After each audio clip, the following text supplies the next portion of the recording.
ಭಾರತದ cleanest city ಅಂತ ಹಲವಾರು ವರ್ಷಗಳಿಂದ ಅವಾರ್ಡ್ ಪಡೆದಿರುವಂಥ ಹಾಗೂ ನಮ್ಮ ಫುಡ್ ಲವರ್ಸ್ನ ಪ್ಯಾರಡೈಸ್ ಆಗಿರುವಂಥ ಇಂದೋರ್ಗೆ ಸ್ವಾಗತ. So welcome back to my channel, welcome to Indore. ಈಗ ನಾನು ಶುರು ಮಾಡ್ತಾ ಇರೋದು ರಾಜವಾಡದಿಂದ, ಅಂದರೆ ಇಲ್ಲಿ ಅಹಲ್ಯಾಬಾಯಿ ಹೋಳ್ಕರ್ ಫ್ಯಾಮಿಲಿಯ ಒಂದು ಅರಮನೆ ಏನಾಗಿತ್ತು ಅಲ್ಲಿಂದ ಶುರು ಮಾಡ್ತಾ ಇದ್ದೀನಿ. ಬಾಯಿ ಹೋಳ್ಕರ್ ಅವರ ರಾಜವಾಡ ಅಂದರೆ ಹೋಳ್ಕರ್ ಫ್ಯಾಮಿಲಿಯ ರಾಜವಾಡ. ಇಲ್ಲಿ ಅವರೆಲ್ಲ ವಾಸ ಮಾಡ್ತಾ ಇದ್ದಿದ್ದ ಸ್ಥಳ. ಇಲ್ಲಿ ಒಳಗಡೆ ಅನೇಕ ಟೆಂಪಲ್ಸ್ಗಳಿದ್ದಾವೆ, ಅಂದರೆ ಅವರು ಪೂಜೆ ಮಾಡ್ತಾ ಇದ್ದಿದ್ದು ಪರ್ಸ್ನಲ್ ದೇವರುಗಳು. ಆಮೇಲೆ ಇದು ಒಳಗಡೆ ಮತ್ತು ಒಂದು ಮ್ಯೂಸಿಯಂ ಕೂಡ ಇದೆ. ಮತ್ತು ಆ್ಯಕ್ಚುಲಿ ಅಹಲ್ಯಾಬಾಯಿ ಹೋಳ್ಕರ್ ಅವರು ಅಂದರೆ ಅವ್ರ ಮಾವ ಅವರ ಹಿಂದಿನ ಕಾಲದಲ್ಲಿ ಇರೋರೆಲ್ಲ ಇಂದೋರ್ ಅವ್ರ ರಾಜಧಾನಿಯಾಗಿತ್ತು. ಆದರೆ ಅವ್ರ ಮಾವ ಗಂಡ ತೀರಿದ ನಂತರ ಅಹಲ್ಯಾಬಾಯಿ ಹೋಳ್ಕರ್ ಅವರು ಮಾಹೇಶ್ವರ್ಗೆ ಶಿಫ್ಟ್ ಆಗಿ ಮಾಹೇಶ್ವರನ ರಾಜಧಾನಿಯಾಗಿ ಅಂತ ಮಾಡಿಕೊಂಡ್ರು. ಈಗ ಇದ್ರ ಒಳಗಡೆ ಎಲ್ಲ ಹೋಗೋಣ. ತುಂಬ ಚೆನ್ನಾಗಿರೋ ದೇವಸ್ಥಾನಗಳನ್ನ ತುಂಬ ಚೆನ್ನಾಗಿ ಮೇಂಟೈನ್ ಮಾಡಿದ್ದಾರೆ. ಒಂದು ಟೈಮಲ್ಲಿ ಅಂದರೆ 1984ನಲ್ಲಿ ಇದಕ್ಕೆಲ್ಲ ಬೆಂಕಿ ಬಿದ್ದು ಇದೆಲ್ಲ ಹಾಳಾಗಿ ಹೋಗಿತ್ತಂತೆ. ಆದರೆ ಈಗ ಅದನ್ನೆಲ್ಲ ಚೆನ್ನಾಗಿ ಅಂದರೆ ಅವರು ವಂಶಸ್ಥರು ಈಗಲೂ ಕೂಡ ಇದ್ದಾರೆ. ಅವರು ಇದನ್ನೆಲ್ಲ ಮತ್ತೆ ಚೆನ್ನಾಗಿ ರೀಬಿಲ್ಡ್ ಮಾಡಿದ್ದಾರೆ ಮತ್ತು ರೀಕನ್ಸ್ಟ್ರಕ್ಷನ್ ಮಾಡಿರೋದ್ರಿಂದ ತುಂಬ ಚೆನ್ನಾಗಿ ಹಳೆಯ ಕಾಲದ ಅದೇ ಟೈಪಲ್ಲಿ ಯಾವ ರೀತಿ ಇತ್ತೋ ಅದೇ ಟೈಪಲ್ಲೇ ಈಗೂ ಕೂಡ ಕನ್ಸ್ಟ್ರಕ್ಷನ್ ಮಾಡಿದ್ದಾರೆ. ಅಹಲ್ಯಾಬಾಯಿ ಹೋಳ್ಕರ್ ಅವರು ತಮ್ಮ ನ್ಯಾಯ ತತ್ಪರತೆಗೆ ಎಷ್ಟು ಹೆಸರುವಾಸಿಯಾಗಿದ್ದರು ಅಂತಂದರೆ, ಅವ್ರ ಜೀವನದಲ್ಲಿ ನಡೆದ ಒಂದು ದುರ್ಘಟನೆ ಬಗ್ಗೆ ಹೇಳಬೇಕು. ತನ್ನ ಸ್ವಂತ ಮಗನೇ ಒಂದು ರೀತಿಯ ಸೈಕಿಕ್ ಆಗಿದ್ದ ಅವನಿಗೆ ಬೇರೆ ಜನರಿಗೆ ಚೇಳಿನಿಂದ ಕಚ್ಚಿಸ್ತಾ ಇದ್ದ. ಚೇಳಿನಿಂದ ಕಚ್ಚಿದ ಮೇಲೆ ಅವರಿಗಾಗೋ ನೋವನ್ನು ನೋಡಿ ಖುಷಿ ಆಗ್ತಾ ಇತ್ತಂತೆ. ಇದು ತುಂಬ ದಿನಗಳ ನಂತರ ಅಹಲ್ಯಾಬಾಯಿ ಹೋಳ್ಕರ್ ಅವರಿಗೆ ಗೊತ್ತಾಗುತ್ತೆ. ಆಗ ಅವರು ರೋಗವನ್ನು ಸರಿಪಡಿಸೋಕ್ಕೆ ತುಂಬ ವೈದ್ಯರನ್ನೆಲ್ಲ ಕನ್ಸಲ್ಟ್ ಮಾಡ್ತಾರೆ. ಮತ್ತು ಇಷ್ಟೆಲ್ಲ ಆದ್ರೂ ಅವನಿಗೇನು ಕಡಿಮೆ ಆಗಲ್ಲ. ಅದು ಆ ರೋಗ ಅವನಿಗೆ ದಿನದಿಂದ ದಿನಕ್ಕೆ ಜಾಸ್ತಿ ಆಗ್ತಾನೆ ಹೋಗ್ತದೆ. ಕೊನೆಗೆ ಅಹಲ್ಯಾಬಾಯಿ ಹೋಳ್ಕರ್ ಅವರು ಅವನನ್ನು ಆನೆ ಕಾಲಿನಿಂದ ತುಳಿಸಿ ಸಾಯಿಸ್ತಾರೆ. ನನ್ನ ಸ್ವಂತ ಮಗಳನ್ನೇ ಈ ರೀತಿ ಮಾಡಿರೋಂಥ ಅಹಲ್ಯಾಬಾಯಿ ಹೋಳ್ಕರ್ ಅವರು ಜನರ ಪ್ರಜೆಗಳ ಬಗ್ಗೆ ಯಾವ ರೀತಿಯಿಂದ ನಿಷ್ಠೆಯಿಂದ ಇದ್ದಿರ್ಬೋದು ಅಲ್ವಾ, ಇದು ಒಂದು ಹೇಳಬೇಕನ್ನಿಸ್ತು. ಇದನ್ನು ಇಲ್ಲಿ ಹಾಕಿದ್ದಾರೆ ಒಂದು ಬೋರ್ಡಲ್ಲಿ. ಜನರ ಸೇವೆಗಾಗಿ, ಪ್ರಜೆಗಳ ಸೇವೆಗಾಗಿ ತಮ್ಮನ್ನೇ ಮುಡುಪಾಗಿಟ್ಟವರಿಗೆ ದೇವರು ಎಂಥ ಶಿಕ್ಷೆ ನೀಡಿರ್ತಾನೆ. ಒಂದು ಕಿಂಚಿತ್ ಕೂಡ ಆ ದೇವ್ರ ಮೇಲೆ ಈ ಸ್ವಲ್ಪ ಕೂಡ ಭಕ್ತಿ ಕಡಿಮೆ ಆಗದೆ ತಮ್ಮ ಇಡೀ ಜೀವನವನ್ನು ಅವನ ಸೇವೆಯಲ್ಲೇ ಮುಡುಪಾಗಿಟ್ಟಿದ್ರು. ಇಂದೋರ್ನ ಹೇಗೆ ಎಕ್ಸ್ಪ್ಲೋರ್ ಮಾಡೋದು, ನಾನೀಗ ರೈಲ್ವೆ ಸ್ಟೇಷನಿಂದ ಹೊರಗಡೆ ಬಂದಿದ್ದೀನಿ. ರೈಲ್ವೆ ಸ್ಟೇಷನಿಂದ ಜಸ್ಟ್ ಹೊರಗಡೆ ಬಂದು ರೈಟ್ ಸೈಡಲ್ಲಿ ಹೋದ್ವಿ ಅಂದರೆ ಒಂದು 3 to 4 minutes ವಾಕಬಲ್ ಡಿಸ್ಟೆನ್ಸು ಅಲ್ಲಿ ಬಸ್ ಸ್ಟ್ಯಾಂಡ್ ಬರುತ್ತೆ. ಬಸ್ ಸ್ಟ್ಯಾಂಡು ರೈಲ್ವೆ ಸ್ಟೇಷನ್ ಹತ್ತಿರದಲ್ಲೇ ಇರೋದ್ರಿಂದ ಇಲ್ಲಿ ಏನೂ ಪ್ರಾಬ್ಲಮ್ ಆಗೋಲ್ಲ. ಹೊರಗಡೆ ತುಂಬ ಟ್ಯಾಕ್ಸಿ ಮತ್ತು ಆಟೋ ರಿಕ್ಷಾ ಎಲ್ಲ ನಿಂತಿರ್ತವೆ. ಈಗ ಅಲ್ಲಿಂದಲೂ ನಾವು ಎಕ್ಸ್ಪ್ಲೋರ್ ಮಾಡೋಕ್ಕೆ ಶುರು ಮಾಡ್ಬೋದು. ಈಗ ಇಂದೋರ್ನ ಎಕ್ಸ್ಪ್ಲೋರ್ ಮಾಡೋಣ. ನೆಕ್ಸ್ಟ್ ಬಂದಿರೋ ದೇವಸ್ಥಾನ ಇದು ಬಡ ಗಣಪತಿ ದೇವಸ್ಥಾನ. ಹೆಸರೇ ಹೇಳೋಂಗೆ ತುಂಬ ಎತ್ತರವಾಗಿರೋದು, ಒಂದೇ ಕಲ್ಲಿನಲ್ಲಿ ಕೊರೆದಿರೋಂಥ ಮೂರ್ತಿ. ಇದು ತುಂಬ ಪ್ರಾಚೀನವಾಗಿರೋ ದೇವಸ್ಥಾನ. ಫುಡ್ ಕಲ್ಚರ್ ಬಗ್ಗೆ ಹೇಳಬೇಕು ಅಂದರೆ ಸ್ಟ್ರೀಟ್ ಫುಡ್ನ ತುಂಬ ಲೈಕ್ ಮಾಡ್ತಾರೆ ಮತ್ತು ಅಷ್ಟೇ ಕ್ಲೀನ್ ಕೂಡ ಆಗಿರುತ್ತೆ. ಇಲ್ಲಿಯ ಅವಲಕ್ಕಿ ನಾನು ಸಿಂಪಲ್ ಆಗಿರೋ ಅವಲಕ್ಕಿ ತೊಗೊಂಡಿದ್ದೀನಿ. ಇಷ್ಟು ಟೇಸ್ಟಿ ಅವಲಕ್ಕಿ ನಾನು ನಿಜವಾಗ್ಲೂ ನಾನು ತಿಂದಿರಲಿಲ್ಲ. ಇದಕ್ಕೆ ಇಂದೋರಿ ಪೋಹೆ ಅಂತಾರೆ, ತುಂಬಾ ಫೇಮಸ್ಸು. ಅದ್ರ ಮೇಲೆ ಸಿಂಪಲ್ ಆಗಿರೋ ಪೋಹೆ, ಅದರಲ್ಲಿ ಈರುಳ್ಳಿ ಕೂಡ ಇರಲ್ಲ. ಅದರ ಮೇಲ್ಗಡೆ ಇದನ್ನೆಲ್ಲ ಹಾಕಿ ಕೊಡ್ತಾರೆ. ನಾವೇನೇನು ಕೇಳ್ತೀವೋ ಅದನ್ನೆಲ್ಲ. ಮತ್ತು ಈರುಳ್ಳಿ ಇದು ಘಾಟಿಯ ಸೇವ್ ಟೈಪಿಂದು ಈರುಳ್ಳಿ, ಆಮೇಲೆ ಇದು ತರಿ ಅಂತ ಕೇಳಿದೆ ನಾನು. ಒಂದು ಟೈಪ್ ಆಫ್ ರಸ ಇರುತ್ತೆ, ಅದ್ರ ಜೊತೆ ಮಟರು ಎಲ್ಲ ಇರೋದು. ಸೊ ಇಷ್ಟು ಟೇಸ್ಟಿ ಫುಡ್, ಅದು ಸ್ಟ್ರೀಟ್ ಫುಡ್. ನಾನು ತುಂಬ ಚೆನ್ನಾಗಿ ಎಂಜಾಯ್ ಮಾಡ್ತಾಯಿದ್ದೀನಿ. ನಾನು ಬಂದಿರೋದು ಶೀಶ್ ಮಹಲ್ ಅನ್ನೋದು. ಈ ಮಧ್ಯಪ್ರದೇಶದಲ್ಲಾಗಲಿ ಅಥವಾ ಇಂದೋರ್ನಲ್ಲಾಗಲಿ ಜೈನ್ ಕಮ್ಯುನಿಟಿ ತುಂಬ ಜನ ಇದ್ದಾರೆ. ಅವರದೇ ಒಂದು ಸುಂದರವಾಗಿರೋದು ಕಾನ್ಸ್ ಮಹಲ್. ಕಾನ್ಸ್ ಅಂತಂದರೆ ಶೀಶ್ ಮಹಲ್ ಅಂತ ಕೂಡ ಕರೀತಾರೆ. ಅಂದರೆ ಗ್ಲಾಸ್ ಗಾಜುಗಳಿಂದಲೇ ಮಾಡಿರೋದು. ಪೂರ್ತಿ ಸ್ಟೆಪ್ನಿಂದ ಹಿಡಿದು ಮೇಲಿನ ಛತ್ತಿನವರೆಗೂ ಎಲ್ಲ ಕಡೆಗೂ ಗ್ಲಾಸ್ ಇದೆ. ಶಾಂತಿನಾಥ ತೀರ್ಥಂಕರರ ಇದು ದೇವಸ್ಥಾನ. ಸೇವ್ ಭುಜಿಯಾ ಎಲ್ಲ ತುಂಬ ಫೇಮಸ್ಸು. ನಾನಿವಾಗ ಅದನ್ನೇ ಶಾಪಿಂಗ್ ಮಾಡೋಕ್ಕೆ ಅಂತ ಬಂದಿದ್ದೀನಿ. ಇಲ್ಲಿ ಅಂತೂ ಮಾಡಿ ಮಾರ್ತಾರೆ, ಹಾಗಾಗಿ ಫ್ರೆಶ್ ಆಗಿರುತ್ತೆ ಅಂತ ನಮ್ಮನ್ನು ಕರ್ಕೊಂಡು ಬಂದಿದ್ದು.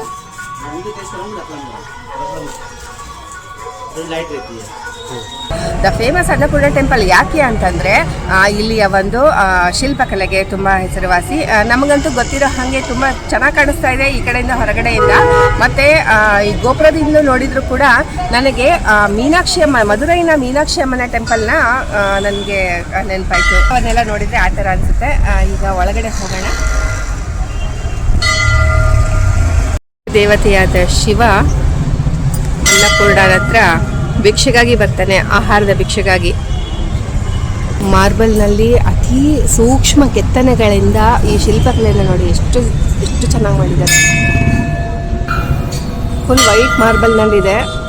ಒಂದೊಂದು ಚಿಕ್ಕ ಚಿಕ್ಕ ಒಂದು ಮೂಲೆಗಳನ್ನು ಕೂಡ ಅಲಂಕಾರದಿಂದ ಕೆತ್ತಲಾಗಿದೆ. ಒಳಗಡೆ ಅನ್ನಪೂರ್ಣೇಶ್ವರಿ, ಅದರ ಪಕ್ಕಕ್ಕೆ ಶ್ರೀ ಮಹಾಕಾಳಿ ಹಾಗೂ ಶ್ರೀ ಗಾಯತ್ರಿ ದೇವಿಯರ ಪ್ರತಿಮೆಗಳಿದ್ದಾವೆ. ಸುಂದರವಾಗಿರುವಂತಹ ಮಾರ್ಬಲ್ನಲ್ಲಿ ಕೆತ್ತಿರುವಂತಹ ಶಿಲ್ಪದ ಪ್ರತಿಮೆಗಳು ತುಂಬಾನೇ ಚೆನ್ನಾಗಿದೆ. ಮತ್ತು ಇಲ್ಲಿ ಅನ್ನಪೂರ್ಣೇಶ್ವರಿ ಅನ್ನೋ ಹೇಳಿದ ಮೇಲೆ ಅನ್ನದಾನ ಅಂತೂ ಇರಲೇಬೇಕು. ಸೊ ಇದು ಯಾವಾಗ್ಲೂ ಅನ್ನ ಭಂಡಾರ ಅಂದರೆ ಇಲ್ಲಿ ಹೇಳೋ ಹಾಗೆ ಅನ್ನದ ಪ್ರಸಾದದ ವಿತರಣೆ ನಡೀತಾನೆ ಇರುತ್ತೆ. ಅಲ್ಲಿ ಪಕ್ಕದಲ್ಲೇ ಇರೋದು ಕಾಶಿ ವಿಶ್ವನಾಥನ ಅಂದರೆ ಶಿವನ ದೇವಸ್ಥಾನ ಇದೆ, ಅಲ್ಲಿ ಕೂಡ ಹೋಗೋಣ. ದೇವಸ್ಥಾನದಲ್ಲಿ ಇರೋಕೆ ರೂಮ್ಗಳ ವ್ಯವಸ್ಥೆ ಕೂಡ ಇದೆ. ಮತ್ತು ದಿನವೂ ಅನ್ನ ಸಂತರ್ಪಣೆ ಅಂತೂ ಇದ್ದೇ ಇರುತ್ತೆ. ರಣಜಿತ್ ಹನುಮಾನ್ ಅದು ಎದುರುಗಡೆನೆ, ಇಲ್ಲಿ ಮುಂದ್ಗಡೆನೆ ಇರೋದು ಇದು ಶಾಪ್. ಮತ್ತು ತುಂಬ ಫೇಮಸ್ ಆಗಿರೋ ತುಂಬ ಜನ ಬಂದು ನಿಂತ್ಕೊತಾರೆ ಇಲ್ಲಿ ಲೈನಲ್ಲಿ. ತುಂಬ ಚೆನ್ನಾಗಿರೋ ಸೂಪರ್ ಆಗಿರೋದು ಒಂದು ರಬಡಿ ಸಿಕ್ಕಿದೆ ಇರೋಕ್ಕೆ. ನೆಕ್ಸ್ಟ್ ಬಂದಿರೋ ಟೆಂಪಲ್ ರಣಜಿತ್ ಹನುಮಾನ್ ಟೆಂಪಲ್ ಅಂತ, ತುಂಬಾ ದೊಡ್ಡದಾಗಿರೋ ಟೆಂಪಲ್ ಇದೆ. ತರ ಡಿಫ್ರೆಂಟ್ ಆಗಿರೋ ಹನುಮಾನಿನ ವಿಗ್ರಹ ಇದೆ.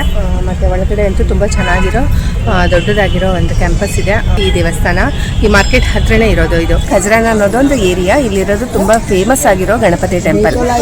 ಇದನ್ನ ಅಹಿಲ್ಯಾಬಾಯಿ ಹೋಳ್ಕರ್ ಅವರೇ ನಿರ್ಮಾಣ ಮಾಡಿದ್ರು. ಇದಕ್ಕೆ ಹೇಳೋ ಒಂದು ದಂತಕತೆ ಅಂದ್ರೆ ಗಣಪತಿ ಪ್ರತಿಷ್ಠಾಪನೆ ಮಾಡುವಂತ ಹಾರ್ಕೊಂಡು ಬಂದಿದ್ದಂತೆ ಅನ್ನೋದು ಕತೆ ಹೇಳ್ತಾರೆ.